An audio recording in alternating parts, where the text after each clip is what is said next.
PMI manufaktur China tetap di bawah 50%. Pakar mengatakan rencana stimulus kemungkinan tidak akan berhasil.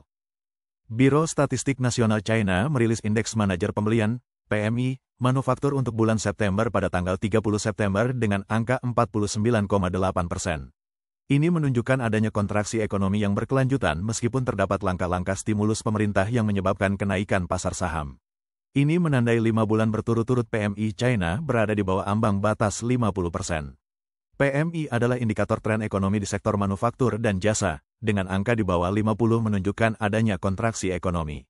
Data yang dirilis oleh Caixin, situs berita keuangan utama China, dan S&P Global menunjukkan bahwa PMI umum China pada bulan September sebesar 49,3%, turun 1,1 poin persentase dari bulan Agustus. Angka tersebut lebih rendah dari perkiraan analis Reuters sebesar 50,5% dan merupakan yang terendah sejak Agustus tahun 2023.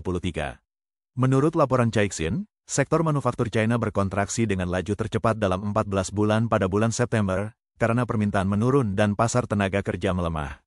Menurut data resmi lembaga ekonomi tersebut, dari 5 subindeks PMI manufaktur, 4 tetap berada dalam wilayah kontraksi, dengan hanya indeks produksi yang mencapai 51,2%.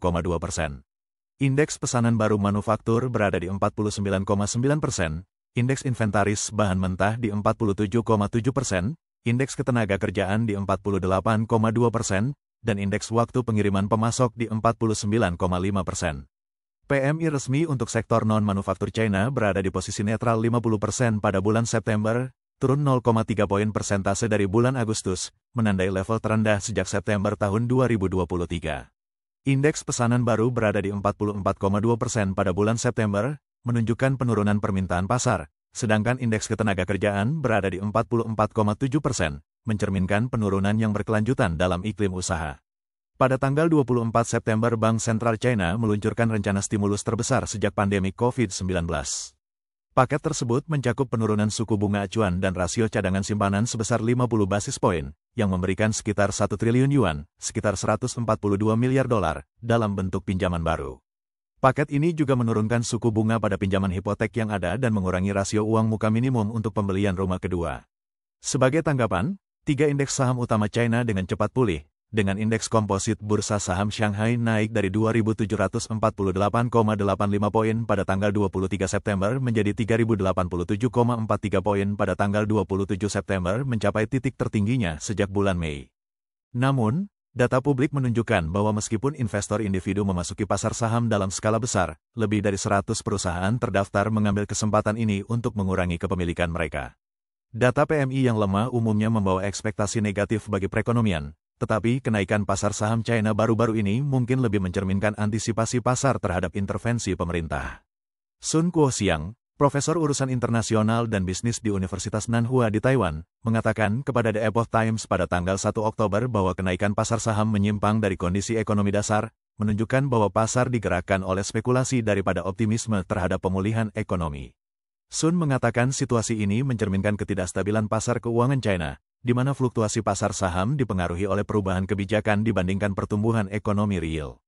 Ekonom China Amerika David J. Wong, yang juga berbicara kepada The Epoch Times pada tanggal 1 Oktober mengamati bahwa PMI yang tetap di bawah 50 poin menegaskan adanya tekanan ke bawah yang berkelanjutan pada ekonomi China, dengan penyusutan aktivitas ekonomi yang jelas. Wong menjelaskan bahwa kontraksi ekonomi ini pada dasarnya adalah penyusutan permintaan, yang menunjukkan stagnasi dan berkurangnya aktivitas ekonomi.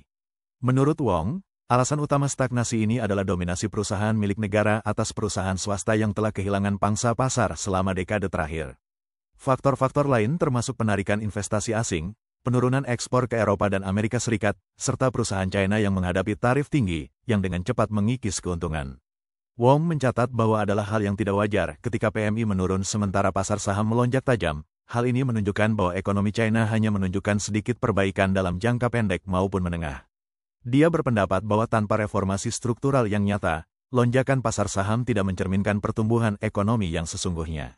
Sun menambahkan bahwa pelonggaran kebijakan moneter pemerintah China, seperti pemotongan suku bunga dan pelonggaran kebijakan pinjaman, mungkin memberikan dukungan likuiditas sementara, tetapi permintaan domestik yang terbatas dan rendahnya kepercayaan publik membuat langkah-langkah ini berdampak kecil.